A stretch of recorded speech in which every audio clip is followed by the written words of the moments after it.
en 2015, je suis tombé sur un article de journal qui affirmait, sur la base d'estimation du gouvernement des États-Unis, que 5% des enfants nés dans le pays n'étaient pas biologiquement liés aux hommes désignés comme leurs pères sur leurs actes de naissance.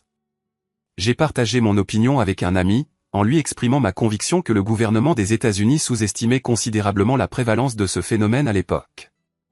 Suivant cette tendance depuis plusieurs années, j'ai informé mon ami que, selon mon estimation, le chiffre était plus proche de 30%.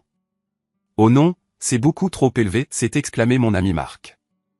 Tu suggères que près d'un tiers de tous les enfants nés aux États-Unis ne sont pas engendrés par leurs pères légaux? Non, je pense que c'est peut-être autour de 15%, mais certainement pas plus. Un tiers est un chiffre absurdement élevé. Je ne crois pas que ce soit absurdement élevé. Je pense que c'est proche de la vérité, ai-je répondu. Je considère cela comme l'une de ces crises qui restent largement non débattues dans notre pays. Je crois que des tests ADN obligatoires pour tous les nouveau-nés devraient être mis en place. Ce n'est qu'alors qu'il deviendrait évident que mon estimation est probablement bien plus proche de la vérité que celle du gouvernement. Presque quotidiennement, nous rencontrons des histoires d'enfants dont on découvre qu'ils ne sont pas biologiquement liés à leur père présumé. Souvent, le père n'en est pas conscient jusqu'à ce qu'il subisse, avec l'enfant, des tests pour une raison sans rapport. Et si tous les nouveau-nés subissaient des tests à la naissance? Je parierais n'importe quoi que les résultats révéleraient que cette occurrence est bien plus fréquente qu'on ne le reconnaît actuellement. Marc et moi avons continué à surveiller cette tendance au cours des années suivantes. Lors d'une autre discussion concernant l'une de ces histoires en 2019, il s'est tourné vers moi et m'a présenté ses excuses. Peut-être as-tu raison à propos de ces 30%, a-t-il concédé. Je ne l'aurais pas cru, mais il semble que tu estimes probablement ce phénomène plus précisément que ce foutu gouvernement. Ils ne veulent probablement pas semer la panique. C'est une question de confiance. As-tu déjà envisagé de faire effectuer des tests ADN sur tes propres enfants à la naissance, ai-je demandé. Moi non plus. Nous avions tous les deux une confiance totale en nos femmes, les croyant fidèles à 100%. Cependant, comme nous le savons tous les deux, de nos jours, de moins en moins de gens restent fidèles. Le taux de divorce dans les nouveaux mariages dépasse les 50%, et bien que tous les divorces ne découlent pas de l'infidélité, ce facteur semble être en augmentation, ai-je déclaré. Mais que révéleraient les résultats si nous tous qui croyons que nos femmes sont fidèles faisions réellement tester nos enfants? Je soupçonne que beaucoup de maris seraient assez surpris. Il hocha la tête et prit une gorgée de whisky. Et voici une histoire vraie. Tracy Walsh rayonnait en se penchant vers sa fille d'1 an, aidant la jeune fille à éteindre une unique bougie sur son gâteau.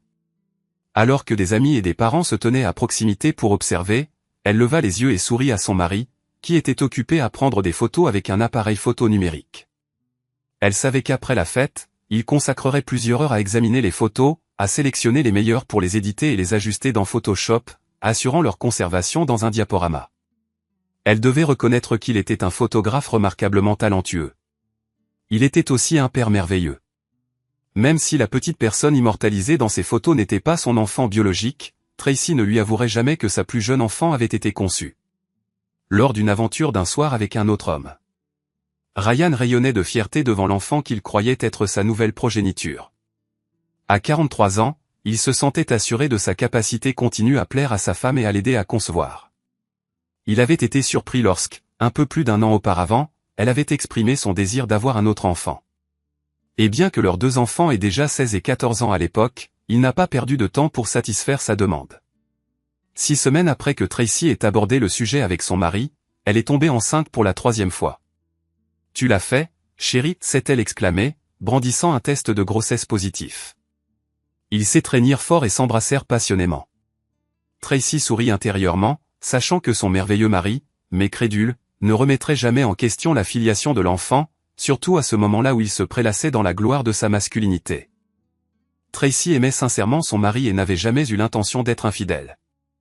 Le premier et unique cas d'infidélité de sa vie conjugale s'est produit cette année-là lors de leur participation à la fête de Noël annuelle organisée par son entreprise.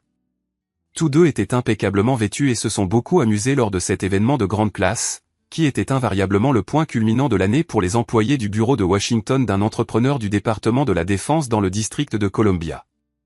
Ryan pensait que sa femme, mariée depuis 18 ans, était, pour ainsi dire, la reine du bal. À 41 ans, bien qu'elle ait donné naissance à 2 enfants, sa silhouette restait tonique et séduisante, et ses traits méditerranéens, associé à de longs cheveux noirs, était captivant. Elle portait une robe bordeaux foncé qui s'arrêtait environ 10 cm au-dessus du genou et présentait un décolleté plongeant qui implorait presque hommes et femmes d'admirer ce qu'il révélait et dissimulait. Ryan se délectait de la vue de sa poitrine en se tenant à ses côtés, admirant la façon dont la robe la mettait en valeur, ou en l'observant sur la piste de danse, où il se balançait au rythme de ses mouvements.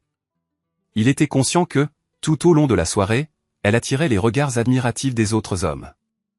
La fête devait se poursuivre jusqu'à minuit. Comme beaucoup d'autres, Ryan avait réservé une chambre d'hôtel près du lieu de l'événement pour se permettre, à lui et à Tracy, de profiter sans se soucier de leur taux d'alcoolémie. Même si ni l'un ni l'autre n'avaient l'intention d'abuser, ils avaient imaginé une soirée délicieuse, suivie débats passionnés dans leur chambre. Ryan avait même placé une bouteille de champagne au frais dans un seau à glace, prête pour le point culminant de la soirée. Liam Mulroney travaillait au bureau de Washington depuis son déménagement de son Irlande natale 6 ans auparavant. Il y a un peu plus d'1 an, sa femme et lui avaient accueilli leur premier enfant. Selon le plan de table, sa femme et lui étaient assis à la même table que Ryan et Tracy, ce qui était une chance, car les deux couples avaient déjà établi une relation agréable, malgré la différence d'âge d'environ 10 ans entre eux. Cependant, ce soir-là, Nora Mulroney n'accompagnait pas son mari à la fête en raison de la maladie de leur enfant. Néanmoins, elle insista pour qu'il y assiste, et il vint donc seul. Il semble exister une règle non écrite selon laquelle chaque fête doit inclure au moins un ivrogne importun, quelle que soit la sophistication de la réunion. À cette fête, Todd Albertson s'assuma ce rôle. Plusieurs collègues de Todd s'inquiétèrent du fait qu'il était beaucoup trop ivre pour conduire, ce qui conduisit à la décision que quelqu'un l'accompagnerait chez lui et s'assurerait de son bien-être avant de partir. Bien que Ryan n'ait aucun désir de quitter la célébration, il se porta volontaire, compte tenu de sa position de supérieur hiérarchique direct de Todd et de son sens des responsabilités envers le jeune célibataire. « Désolé, ma chérie, mais je suis responsable de lui. J'aurais réservé une chambre ici s'il y en avait une de disponible, mais on m'a informé que tout était complet. Je serai de retour dans environ 2 heures. Dors bien, et demain matin, nous essaierons de terminer ce que nous avons commencé ce soir. Mets le champagne dans le mini-frigo pour la nuit, ordonna Ryan. Tracy tenta de dissimuler sa déception. Elle avait anticipé une nuit amusante au lit avec son mari. Appelle-moi quand tu seras en route. Peut-être que j'arriverai à rester éveillé, ronronna-t-elle avant de l'embrasser passionnément. Après le départ de Ryan, Tracy retourna à la table. Liam et les autres invités avaient déjà commandé 2 tournées de Red Eau pour tout le monde afin de conclure la soirée. Tracy se dit qu'elle pouvait se permettre d'y participer, s'étant abstenue d'alcool plus tôt. Les autres l'assurèrent également que ce serait acceptable, étant donné son accès à une chambre d'hôtel pour la nuit. « Je serai ton ange gardien, milady », dit Liam, son accent irlandais toujours perceptible. Tracy jeta un coup d'œil à Liam, qui était assis à sa droite, et sourit. Elle avait toujours trouvé son accent charmant et quelque peu séduisant, et il était indéniablement un homme beau et magnétique. 15 minutes plus tard, Tracy et Liam quittèrent ensemble la salle de banquet, la femme se tenant à l'avant-bras de l'homme pour éviter de trébucher sur ses talons. Elle gloussa en marchant avec lui vers les ascenseurs, faisant glisser sa main de haut en bas sur son bras pour tenter de sentir discrètement ses muscles. Il reconnut ses actions et arqua légèrement le dos en réponse. « Pourquoi ne viendrais-tu pas dans ma chambre pour un dernier verre ? Je nous préparerai quelques Bloody Mary. Ryan ne sera pas de retour tout de suite. Peut-être que s'il nous reste de l'énergie, il pourra même se joindre à nous, suggéra Liam. Tracy sourit, mais il y avait quelque chose de presque dangereux dans ce sourire. « Tu sais, ce n'est pas vraiment ce que tu désires, n'est-ce pas ?» chuchota-t-elle. « Non, » admit-il, avant de se pencher pour un baiser tendre mais passionné. Alors qu'ils atteignaient la chambre de Liam, Tracy ressentit une soudaine vague d'émotion. Le désir se mêlait à la culpabilité, accompagné d'une pensée qu'elle ne pouvait réprimer. Pour la première fois de sa vie, elle imagina les implications de porter l'enfant d'un autre homme. Son esprit lui murmurait des pensées qu'elle n'osait pas prononcer à voix haute. Si je laisse cela arriver, Ryan ne le saura jamais. Mais moi, je le saurai. Et au fond, c'est peut-être ce que je désire vraiment. Tous ceux qui connaissaient Tracy l'auraient décrite comme une épouse parfaite. Pourtant, cette nuit-là, elle était guidée par quelque chose de bien plus primal, un désir secret de laisser une trace indélébile de Liam. Lorsque son téléphone sonna, brisant le silence, elle posa un doigt sur les lèvres de Liam et répondit d'une voix tremblante, le cœur battant la chamade, non seulement à cause de ce qu'ils avaient fait, mais aussi à cause de ce qu'elle espérait secrètement qu'il en résulterait. « Salut, chérie. Tu es sur le chemin du retour? Tu vas bien, mon amour? Tu as l'air un peu essoufflé, comme si tu avais couru pour répondre, dit Ryan. Je m'étais assoupi en attendant, et mon téléphone était sur la table dans la chambre.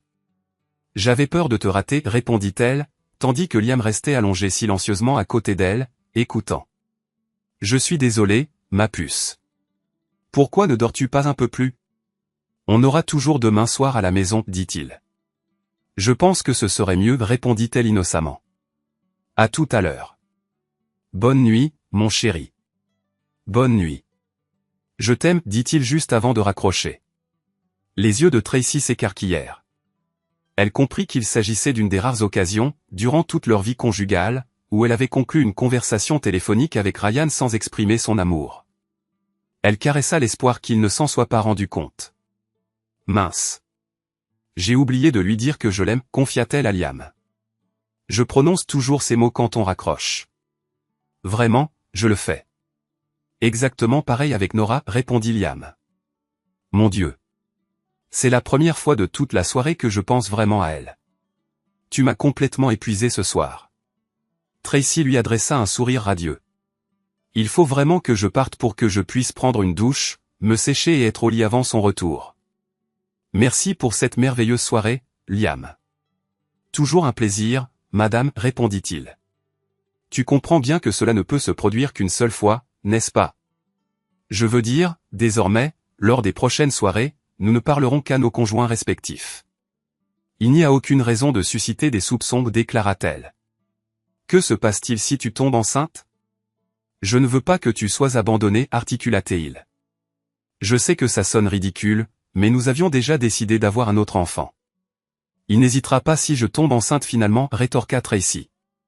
Quelques semaines plus tard, lorsqu'un test de grossesse à domicile confirma que les désirs de Tracy s'étaient matérialisés, elle ressentit une excitation perverse dans son ventre tandis que son mari, ignorant tout, célébrait la gestation de la progéniture d'un autre homme. Après la soirée, elle et Ryan avaient traversé plusieurs jours sans intimité, Tracy s'étant excusée en affirmant ne pas se sentir bien. En réalité, elle aspirait à donner à Liam la possibilité d'être le père de son enfant avant d'être à nouveau intime avec son mari.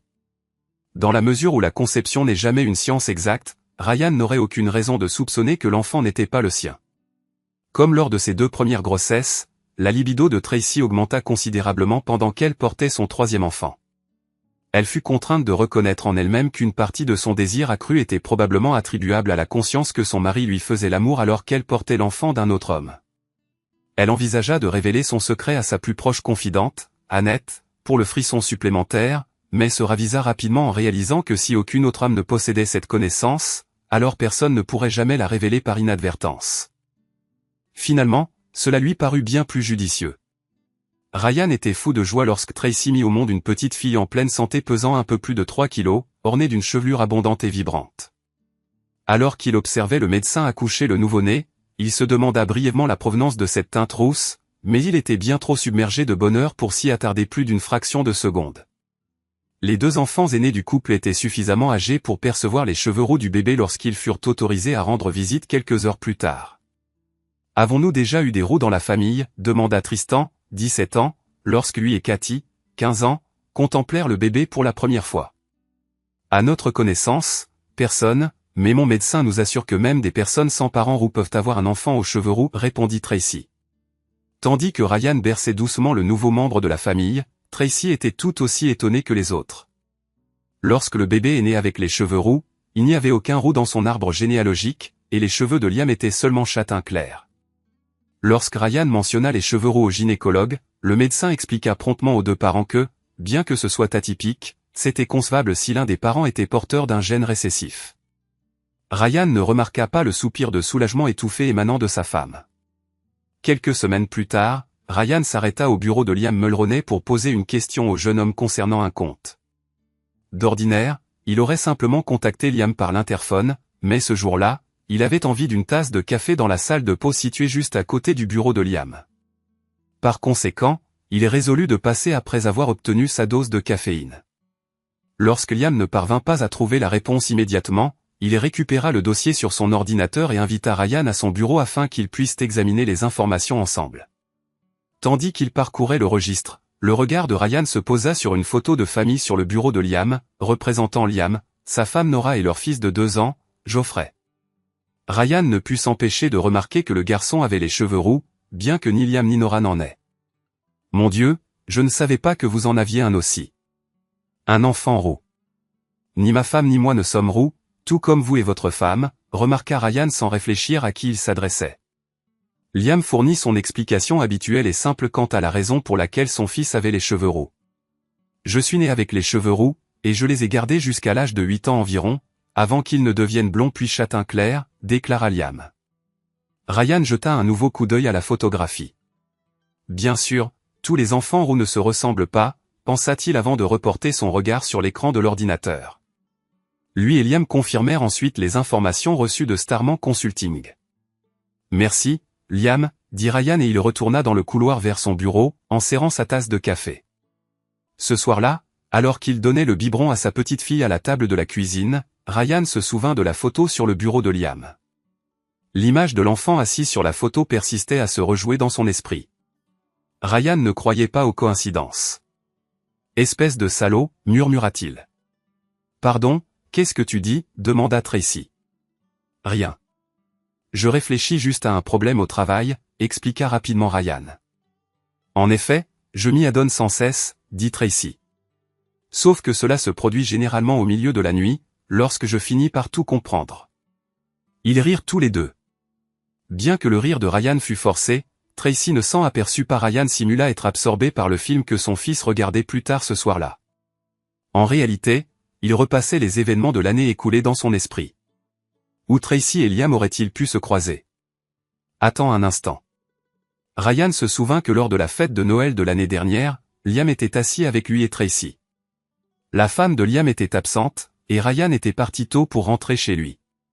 Un collègue ivre comme Ryan, Liam avait réservé une chambre d'hôtel à l'étage ce soir-là. Je parie que ce salaud a réservé une chambre. Et il n'était pas seul, supposa Ryan. Ryan se rappela qu'il avait été absent pendant un peu plus de 2h30 avant de retourner à la chambre d'hôtel où Tracy l'attendait. Il lui avait parlé environ 1 heure plus tôt, et elle l'avait informé qu'elle avait été réveillée par son appel téléphonique. Avant de raccrocher, elle avait mentionné qu'elle allait se coucher, et elle semblait dormir lorsqu'il s'était glissé dans le lit à côté d'elle. À son retour, il serait suffisamment simple de vérifier si Liam avait logé à l'hôtel ce soir-là. Il se demanda si sa femme aimante pouvait réellement l'avoir trahi si facilement et si froidement.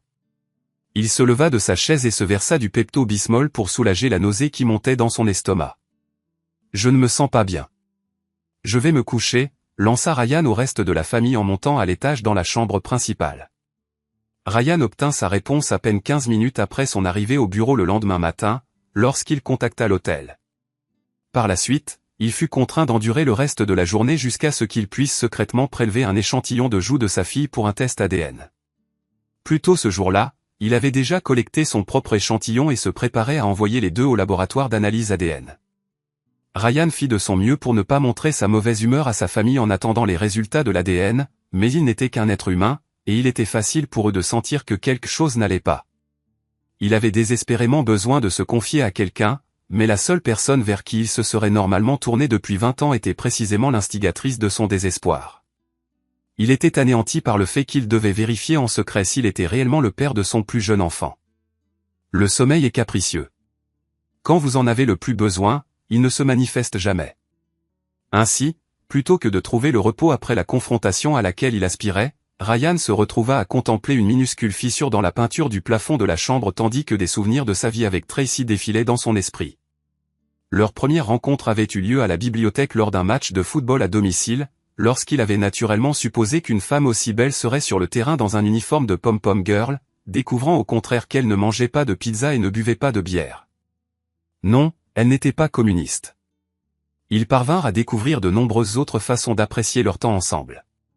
Leur mariage, les naissances de Tristan et de Kate, les innombrables moments merveilleux d'amour qu'ils avaient partagés à l'unisson. Et puis ceci.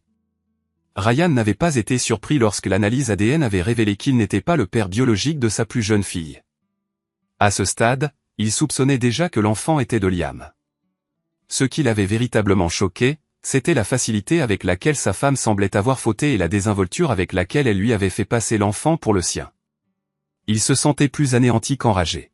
« Pourquoi ?» demanda-t-il à Tracy ce soir-là, alors qu'ils étaient assis ensemble dans le salon après le dîner. Tracy fut stupéfaite par cette question. À la façon dont elle était posée, elle comprit exactement ce qu'il voulait dire. Ce qui la choquait, c'était le fait qu'il le sache, à moins que Liam n'ait imprudemment laissé échapper quelque chose. Il n'y avait que 2 personnes au monde qui savaient ce qui s'était passé. Mais pourquoi? Vraiment? Elle ne s'était jamais arrêtée pour réfléchir à la raison pour laquelle elle avait agi ainsi. Elle le désirait, et elle était donc passée à l'acte. Liam était le seul homme, en dehors de Ryan, avec lequel elle avait été depuis leur mariage. L'idée d'essayer de concevoir un enfant avec un autre homme l'excitait, et elle l'avait mise à exécution. Elle était ravie d'être tombée enceinte d'un autre homme et d'avoir mené la grossesse à terme. Elle était excitée par le fait qu'elle était la mère d'un enfant qui n'appartenait pas à son mari et que celui-ci n'était pas au courant. Elle ne ressentait ni culpabilité, ni remords.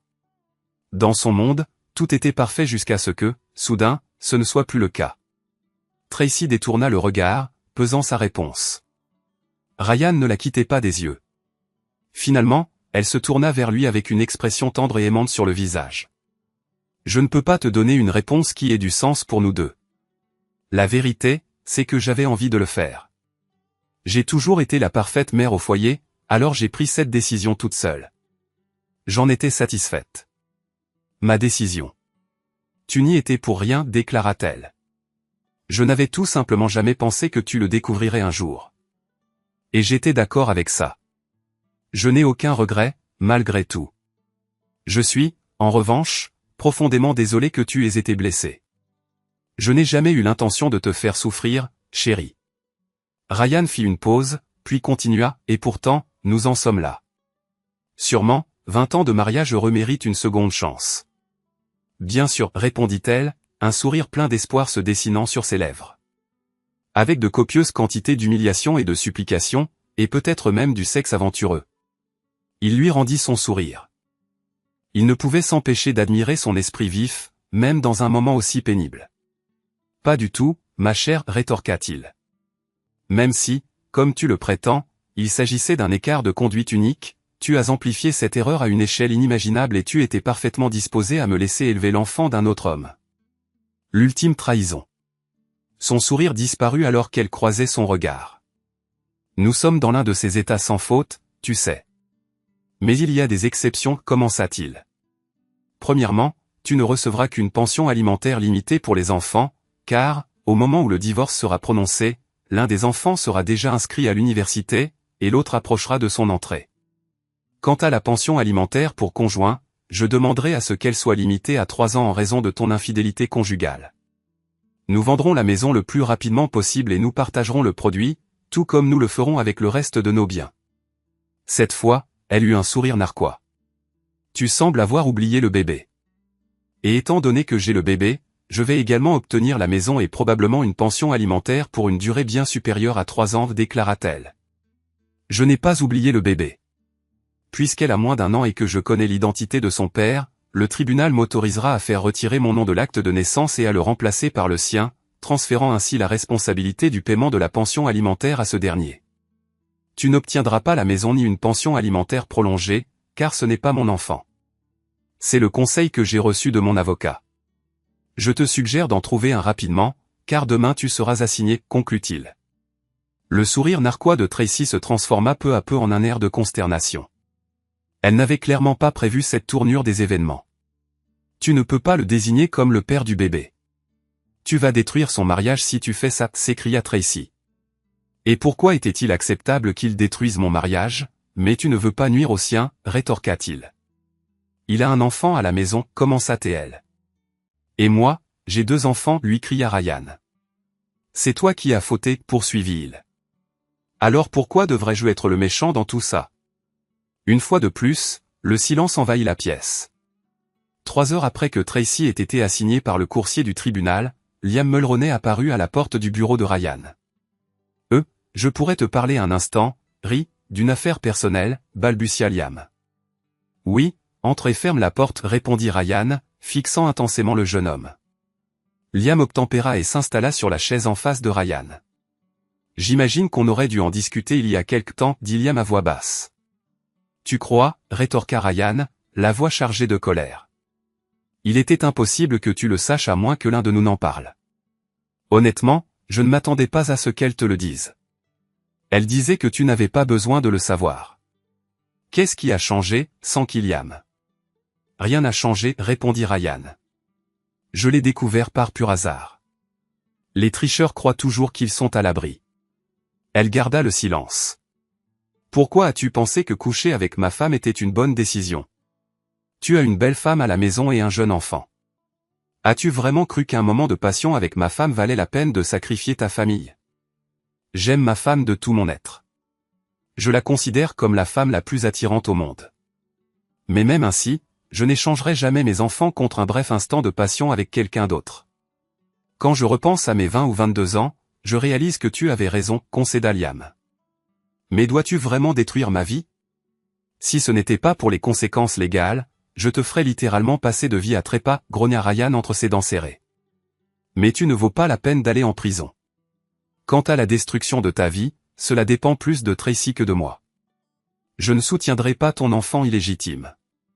Je ne dépenserai pas un seul dollar supplémentaire en divorce à cause de ton bébé. Je suppose qu'elle t'a dit de ne pas t'inquiéter, qu'elle avait tout sous contrôle. Elle était tellement certaine que j'étais un imbécile. J'ai été maintenu dans l'ignorance, nourri de mensonges quotidiennement. Je croyais que nous avions le mariage parfait. Quel idiot j'étais. Elle prétend qu'elle ne pourra jamais vivre confortablement sans aide extérieure. Si le tribunal te permet de faire ce que tu proposes, dit Liam. À moins que tu ne sois prêt à contribuer et à subvenir aux besoins de ton propre enfant, ricana Ryan. Mince, murmura Liam. Bien sûr, ce n'est qu'un de tes problèmes. L'autre est simplement l'étendue des dégâts que je vais te faire ici à l'entreprise si tu décides de rester, dit Ryan. Tu ferais vraiment ça, râla Liam, ressemblant à un enfant pris en flagrant délit, les deux mains fermement agrippées à un bocal à biscuits. Absolument. Bien que je reconnaisse que j'aime bien ta femme. Elle ne mérite pas d'être affublée d'un moins que rien comme toi en guise de mari. Mais encore une fois, comme je l'ai dit, tout dépend de Tracy, répondit Ryan. Ryan remarqua les yeux de Liam qui se remplissaient de larmes. Il le vit lever les mains au ciel en signe de désespoir. Tu veux t'en prendre à moi? Es-tu prêt à ce que l'enfer se déchaîne sur toi?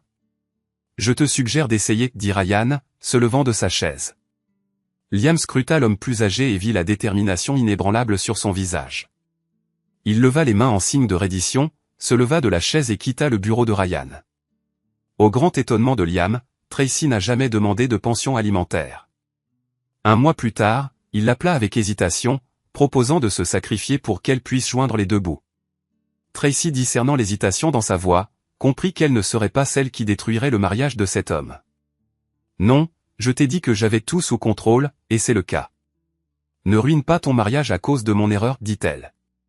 Même avec l'argent que Tracy a reçu lors du divorce, les finances étaient toujours serrées pour elle et sa plus jeune fille, Diana. Contrairement aux années où ses deux premiers enfants grandissaient, il n'y avait pas de Noël somptueux, de vacances ou de colonies de vacances. Elle n'était pas démunie, mais la fillette savait que la plupart de ses amis et camarades de classe étaient plus riches qu'elle, en matière d'argent. Liam n'a plus jamais offert d'aide financière au duo, sachant que sa femme le découvrirait et mettrait fin à leur mariage. Tracy ne s'est jamais impliquée avec un autre homme assez profondément pour inciter qui que ce soit d'autre à intervenir. Les seuls qui semblaient s'en soucier étaient les deux enfants aînés de Tracy. Mais ils ont blâmé à tort leur père pour ses difficultés financières, même s'ils savaient que leur mère avait causé le divorce en commettant l'adultère et en donnant naissance à l'enfant d'un autre homme. Papa, maman a de graves difficultés financières, et tu t'en sors bien. Nous savons qu'elle t'a traité injustement, mais tu es trop bon pour la laisser, elle et Diana, souffrir. Ne pourrais-tu pas lui glisser quelques dollars de temps en temps, demanda Cathy, la fille de Ryan. Prends-le simplement sur la liste des futurs cadeaux que tu prévoyais pour Tristan et moi, d'accord? Cela n'arrivera pas, ma chérie, répondit-il. Tu comprends, n'est-ce pas, qu'elle n'a jamais demandé de l'aide au vrai père de l'enfant parce qu'elle ne veut pas ruiner son mariage? C'est quelque chose, non? Elle a détruit le nôtre, mais elle ne touchera pas au sien, si précieux. C'est pourquoi je ne l'aiderai jamais. Cette adultère folle ne mérite en aucun cas mon soutien. D'accord, je comprends, papa. Nous ne demanderons plus, dit-elle. Ryan était attristé par le fait que ses enfants s'étaient quelque peu éloignés de lui parce qu'il refusait de soutenir son ex-femme. Tracy avait trop de bon sens pour insister et ne critiquait jamais Ryan devant les enfants lorsqu'ils se plaignaient qu'il ne l'aidait pas, elle est leur petite demi-sœur. Elle savait qu'elle aurait pu défendre Ryan à leurs yeux, mais au lieu de cela, elle continua de savourer sa petite victoire. Mais même cela prit fin 4 ans plus tard, lorsque Kate surprit son petit ami en train de la tromper avec une autre fille. Le cœur brisé et furieuse, elle se tourna vers sa mère pour trouver du réconfort, jusqu'à ce qu'elle se souvienne que sa mère avait fait exactement la même chose à son père, en bien pire. Le lendemain, elle appela son père, lui expliqua ce qui s'était passé avec son petit ami et lui demanda pardon de ne pas avoir fait plus d'efforts pour comprendre sa douleur. « Maintenant je comprends, papa. Je suis désolé. Je ne l'ai pas vu avant de me le prendre en pleine figure, dit Kate. Je vais parler à mon frère. Je pense que je peux mieux lui expliquer maintenant. » La réhabilitation de Ryan aux yeux de ses enfants s'est faite aux dépens de leur mère. Elle le prit mal et ses remarques acerbes à leur égard ne firent que l'isoler davantage, elle est la plus jeune enfant. Ryan s'était fait une règle de ne jamais assister aux événements familiaux que Tracy prévoyait, qu'il s'agisse d'anniversaire ou de fête. Il expliquait à ses enfants qu'il arriverait peu après le départ de Tracy. Mais autant que possible, il préférait ne plus avoir à parler à son ex-femme. Elle ne voulait pas de mon implication à la fin de notre mariage, et elle n'en a certainement pas besoin maintenant. Je ne vais pas me mettre en travers de sa vie. Les choses se sont plutôt bien passées pour elle jusqu'à présent, n'est-ce pas, répondit Ryan lorsque son fils lui demanda pourquoi il refusait de voir son ex-femme lors des événements familiaux. Alors on pourrait avoir un problème, papa. Il y a une semaine, j'ai demandé Mélanie en mariage, et elle a dit oui. Je vous veux tous les deux à mon mariage. Sans si, ni mais, ordonna presque Tristan. Je n'oserais pas décevoir mon fils préféré, répondit Ryan. Je suis ton seul fils, papa, n'est-ce pas, demanda Tristan, le doute s'insinuant dans sa voix. Je ne suis pas le genre d'homme à avoir des enfants sur le côté, dit Ryan avec un sourire narquois. Ouais, c'est vrai, dit Tristan. Ne t'inquiète pas, Tri, ce ne sera pas moi qui causerai des problèmes. Ajouta Ryan. Autrefois, j'aurais pu dire la même chose de ta mère. Mais maintenant, qui sait? Comme promis, Ryan ne causa aucun problème au mariage, car au début, il ignorait presque son ex-femme, se limitant à un grognement bref. Ryan pouvait voir que Tracy était très émue au mariage de leur aîné, surtout pendant la cérémonie elle-même. 5 minutes seulement après le début, Tracy avait déjà épuisé les mouchoirs en papier que les femmes semblaient toujours sortir d'une manche ou d'une poche, et Ryan lui tendit son mouchoir de sa veste. « Merci, murmura-t-elle entre deux sanglots. Ryan prit Tracy par surprise à la réception du mariage, en lui proposant de danser alors que les premières mélodies emplissaient la salle. Non préparée à ce geste, elle marqua un temps d'arrêt, une rougeur montant à ses joues comme une jeune fille, avant de répondre par une affirmation enthousiaste. À la stupéfaction de Ryan, elle sembla flotter sur la piste de danse, s'appuyant gracieusement sur son bras, un spectacle observé avec des expressions stupéfaites par Kate et Tristan. Ils se réjouirent d'une danse animée et de 2 danses plus lentes, au cours desquelles Tracy embrassa intimement son ancien mari. Rayonnante, elle souriait tandis que Ryan la reconduisait à leur table. Après s'être assuré qu'elle était assise, il s'approcha du bar ouvert, revenant avec un verre de son vin blanc préféré et un cola pour Diana. Après un bref silence, il s'excusa poliment, consacrant ensuite l'heure suivante à danser avec plusieurs femmes célibataires, dont de nombreuses parentes de la mariée. Le sourire radieux de Tracy s'éteignit progressivement à chaque danse successive que Ryan partageait avec une autre femme. Elle fut forcée de reconnaître qu'il restait un homme beau et en forme, et chaque femme semblait ravie d'être en sa compagnie sur la piste de danse. Bien que ses pensées se soient rarement égarées vers son ancien mari ces derniers mois, le voir de près ralluma des émotions dormantes qu'elle préférait ignorer.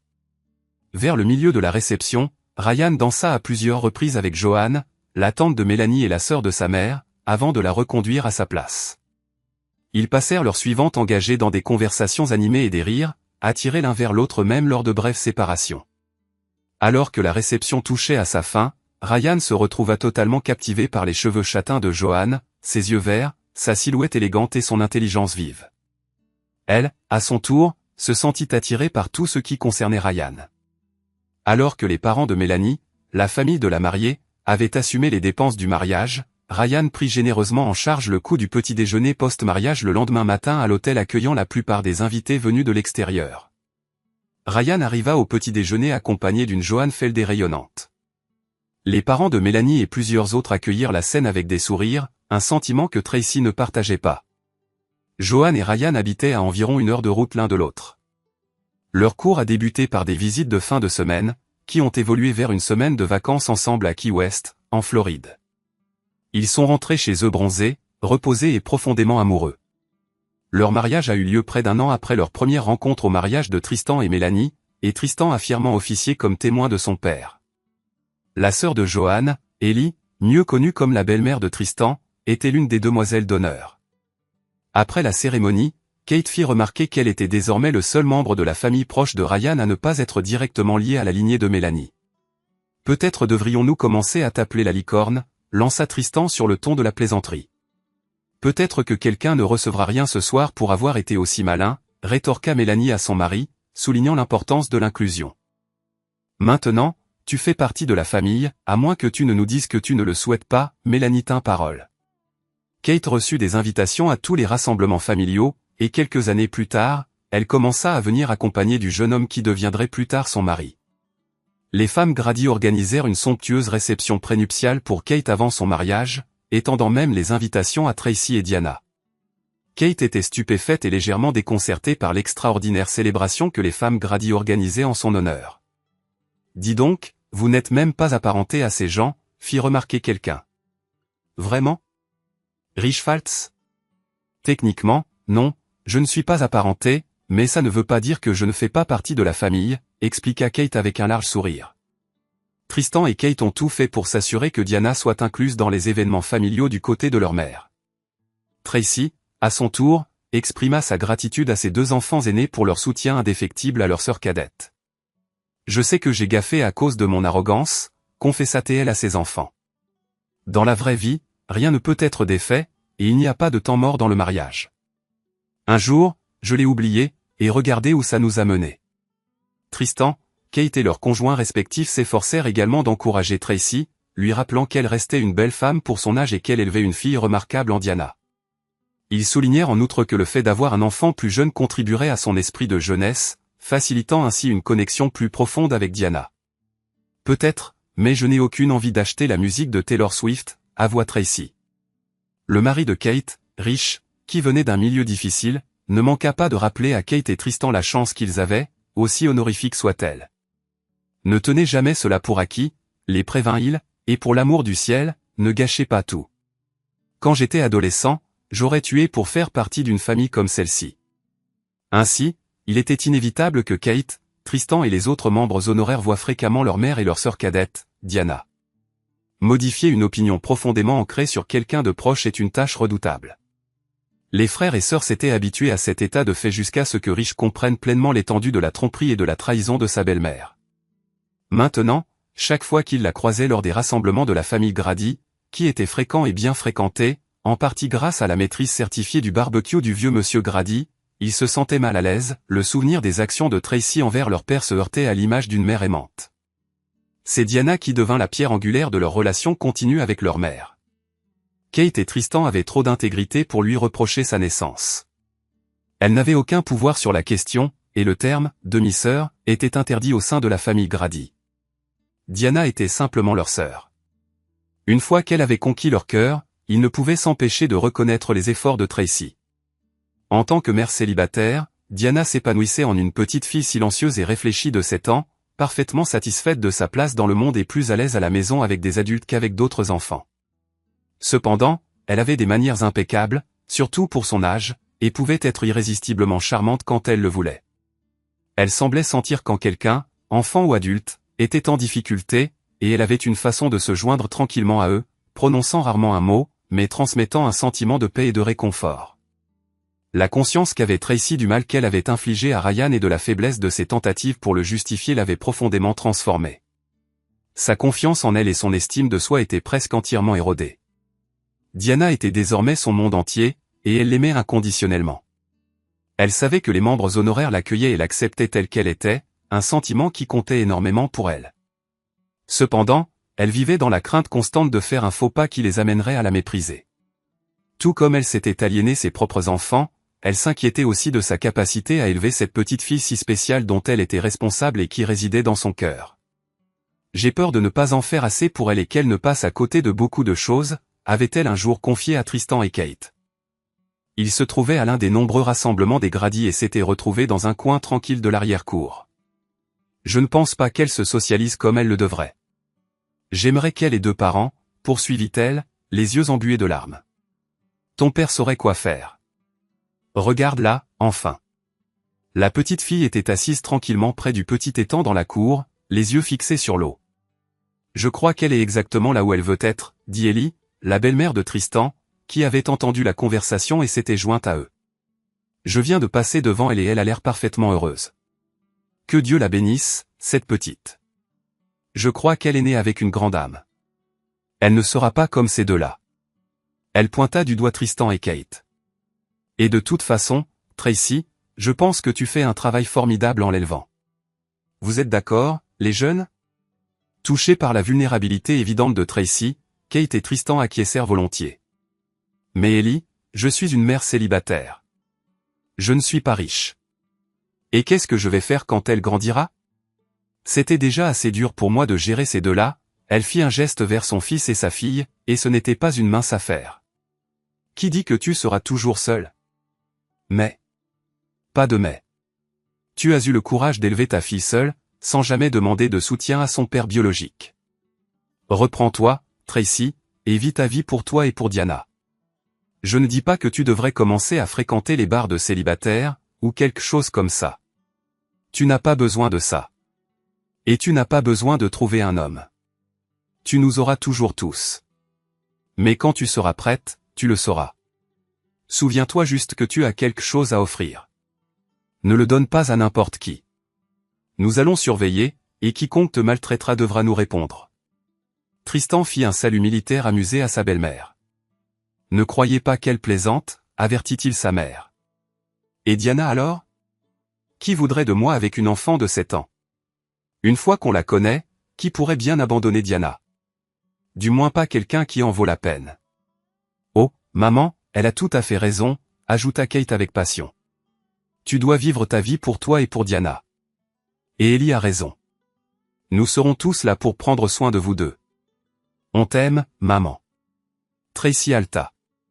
Depuis combien de temps n'avait-elle pas entendu ces mots de Cathy?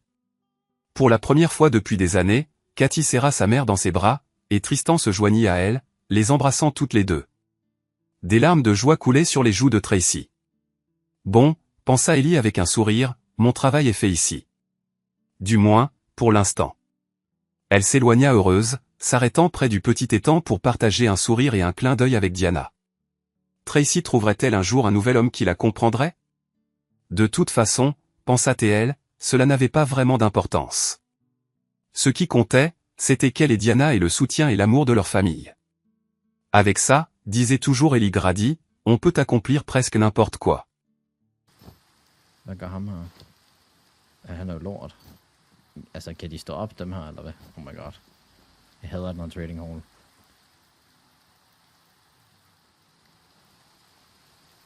Du lort, Aya Missen streams. What? Jeg tror, du skal fylde dem med alle bøger. Skal man det? Seriøst? Nå, vent. Det er ikke så mange. Jeg tror ikke, det virker. Jeg ved ikke, hvordan fuck man skal gøre det her. Hvordan reader jeg et signal med en comparator? Hvad betyder det overhovedet? Read the power signal of a chiseled bookshelf using a comparator. Det, er det ikke det, jeg gør? Skal jeg sætte comparatoren måske bare? Let you down. Det var sådan, det var. Er det ægte, du hører den her sang? Jeg ved ikke, om der har sat den på. Ude på sådan en song. Det virkede det der, Kasper. Jeg skulle bare selv sætte comparatoren, åbenbart. Hvorfor er den splittet, de der to? Og hun er rig. Nej, må jeg da lade mig at tage hendes ting. Wheat. Bang, bang, bang. Keep the change.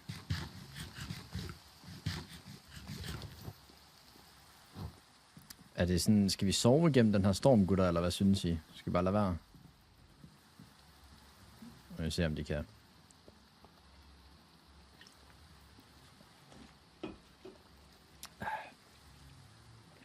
Det er sgu nice, at lige hvad hun lige har sat op til, at jeg bare kan gennemføre en achievement mere. God style. Godt. Nu skal vi ned og se, om der er nogen af dem her, der har fået unbreaking endnu. Har du unbreaking? Silk touch. Er den reset, den her, eller hvad? Han har jo ikke noget godt. Hvad bliver den sværeste? Formentlig den, der hedder, at jeg skal have alle potion effects på én gang. Eller den her, at jeg skal have alle smithing templates. Probably.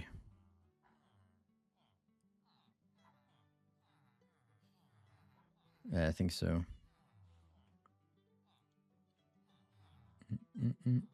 Hvem har sat Heavy i kø? What? Nå, den gik til YouTube-linksmæssigt, det er derfor. Bring home the beacon. Have every potion effect applied at the same time. Nej, det er ikke engang den. Det er how did we get here? Hvor er den han? How did we get here? Where is that? I don't know. Det skulle gerne være der et eller andet sted.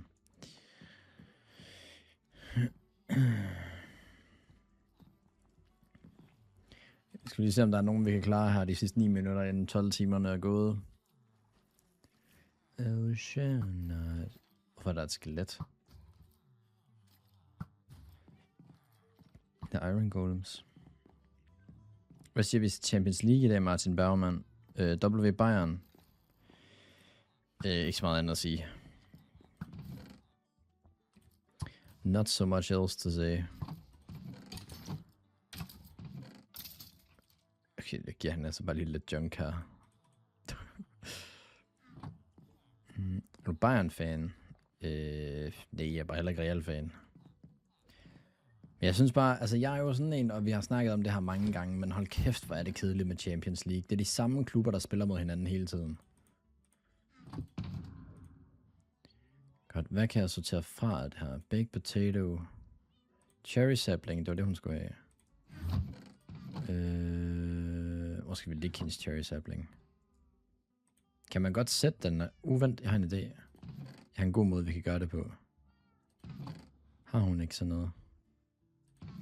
Der har hun ikke engang, eller hvad?